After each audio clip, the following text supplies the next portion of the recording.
A lot of people ask me what possessed me to move this store to my house. Well, it started out coming out of church one day, and the neighbor and my brother were talking that we need to go and get together before we tear the building down. So being nosy, I asked them what building, and they said the store. And I go, uh-oh, we can't be doing that. And my wife, she got in the conversation, and she had never seen it. So we asked them whether we, if we could come down there and take a look. And they said yes, so we just followed them home from church and went down there and took a look. But when we walked in, you could just feel all the emotion about, being there years ago and all the people that were there. And I kind of dismissed it all. But on my way to Farmington working, I started seeing these houses and old barns on rock. And I got to thinking about, we had moved a house in '69 off the farm to town. And I said, well, I could move that thing. So on the way home, without even coming to the house, I stopped at the neighbor's, knocked on the door and asked Ken, I said, what would you say if I was to move that store to my house? And he said, today it'd be free. So I got a hold of some house movers, Johnson House Movers from Cena, worked out a deal with them, kind of figured out how I could get it done. This was in May, and we got the foundation laid in June, and July 23rd we moved it. The moving process, it took them about 12 days total.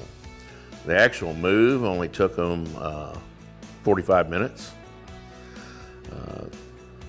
They left at 8:15 one morning, and it was sitting here over the foundation at 8:45. They were coming down the road 15 miles an hour. Originally it was the Caney store. The original owner was Frank Emmerine.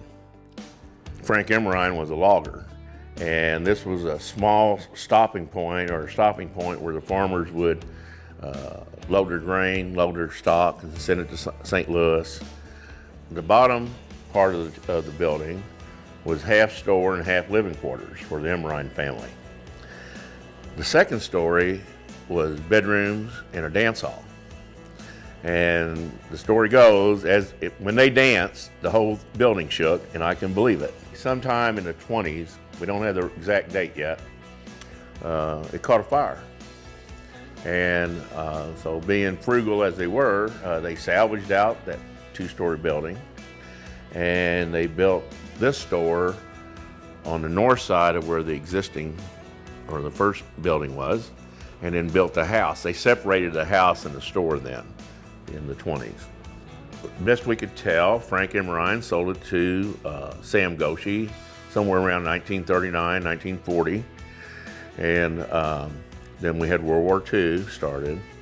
And so Sam went to service, and he talked to Frank and said, what I want to do is I want to sell this store to you for $1.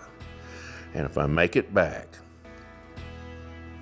then I want you to sell it back to me. And Frank said he would. And so that's what happened. Sam went to war, came back, got malaria, but came back and then took over the store. It was about that time that he added the back 10 foot. He added a feed and seed room to the store when he got back from service in the early 40s. The outside is like it was, in my vision, in the 40s. It was whitewashed with green trim for the doors and the windows. The interior is still the original shelving. This is the original counter. And there was nothing in here except the walls, What you see, the stuff that I've collected, friends have donated, or we have it on loan. I really prefer the loaning thing instead of the donation, and I can't buy it all. So, but that works out pretty well. We just moved it a mile and a half south of the original location. But my grandpa's farm and house was about 1/8 of a mile east of where the store was located.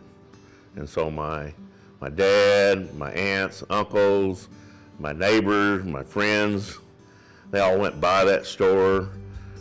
It's hard telling, you know, how many times they put their hand on this old counter.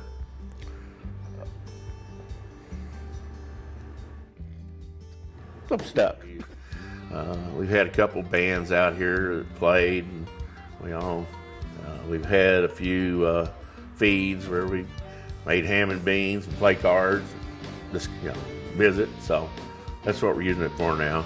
I'm thinking maybe an event once a month, maybe a shooting match, or it could be card playing, horseshoe tournament, anything, And then the proceeds will go to Alzheimer's. That's going to be the charity for the store. I've had a few family members that had Alzheimer's, so I might not remember seeing you today, but I might remember something that happened 40 years ago. And it's kind of like we're just going back in time, and that's what we're doing here, it's a much simpler life.